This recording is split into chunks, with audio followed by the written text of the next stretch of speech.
Bismillahirrahmanirrahim. Assalamu alaikum 9th class. Hope you all will be fine. Today our next topic is solubility. What is solubility? Solubility is defined as the number of grams of solute dissolved in 100 gram of solvent to prepare a saturated solution at a particular temperature. Solubility क्या है? Number of grams of solute जिनको हम 100 ग्राम solvent के अंदर dissolve करके एक saturated solution बनाएंगे at a particular temperature, तो वो क्वांटिटी ऑफ सोल्यूट जो हमें इसके लिए चाहिए होगी वो सोल्यूशन की सॉलिबिलिटी कहलाती है.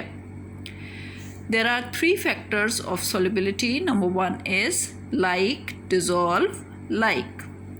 Number 2 is solute-solvent interaction, and number 3 is temperature. First is like, dissolve, like. What is meant by like, dissolve, like? अब ये कुछ नाम से ही अंडरस्टैंडिंग हो रही है इसकी कि जो एक जैसी नेचर की चीज़ें होती हैं वो एक दूसरे के साथ डिज़ोल्व हो जाती हैं. For example, the ionic and polar substances are soluble in polar solvents. के जो आयनिक कंपाउंड्स होते हैं या पोलर कोवलेंट कंपाउंड्स होते हैं वो पोलर सॉल्वेंट्स के अंदर डिज़ोल्व हो सकते हैं. For example, ionic solids and polar covalent compounds are soluble in water. क्यों वाटर के अंदर डिज़ोल्व होंगे? Because water is a polar solvent. For example, potassium chloride, sodium carbonate and copper sulfate, they are ionic compounds, while sugar and alcohol are polar covalent compounds and they are soluble in water. Secondly, non-polar substances are not soluble in polar solvents. कि जो non-polar होंगे वो polar के अंदर dissolve नहीं होंगे. Non-polar covalent compounds are not soluble in water because water is a polar solvent. Non-polar cannot dissolve in water, such as ether, benzene and petrol. They are insoluble in water because they are non-polar covalent compounds. While the non-polar covalent substances are soluble in non-polar solvents. के non-polar जो हैं वो non-polar solvents के अंदर ही dissolve होंगे.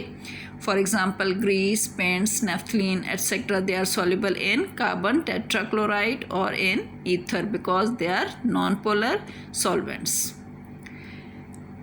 Second factor of solubility is solute-solvent interaction. Solubility of a solute depends upon the attractive forces between solute and solvent. For the solution preparation, there are 3 events must occur in it. Number 1 is solute particles must separate from each other. Number 2, solvent particles must separate to provide space for solute particles. And number 3, solute and solvent particles must attract and mix up. कि solubility के लिए, solute solvent के interaction के लिए उनके आपस में जो अट्रैक्टिव फोर्सेस हैं उसके लिए ज़रूरी है कि पहले सोल्यूट पार्टिकल्स एक दूसरे से अलग हो जाएं, सॉल्वेंट पार्टिकल्स भी एक दूसरे से अलग हो जाएं और दरमियान में सोल्यूट पार्टिकल्स को स्पेस दे दें ताकि वो उनके अंदर डिज़ोल्व हो सकें. फिर सोल्यूट और सॉल्वेंट पार्टिकल एक दूसरे के साथ अट्रैक्टिव फोर्सेस डेवलप करें और एक दूसरे के साथ मिक्स हो जाए तो फिर सॉलिबिलिटी होगी. For solution formation, it is compulsory new forces which develop between solute and solvent must overcome the attractive forces between solute particles.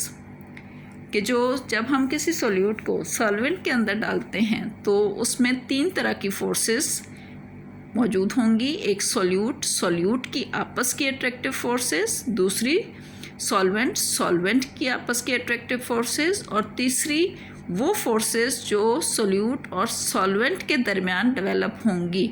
अगर वो फोर्सेस जो सोल्यूट और सॉल्वेंट के दरमियान डेवलप होती हैं, अगर वो फोर्सेस ज़्यादा स्ट्रॉन्ग होंगी बनिस्बत सोल्यूट की आपस की अट्रैक्टिव फोर्सेस या सॉल्वेंट की आपस की अट्रैक्टिव फोर्सेस से, तो फिर सोल्यूशन बन जाएगा.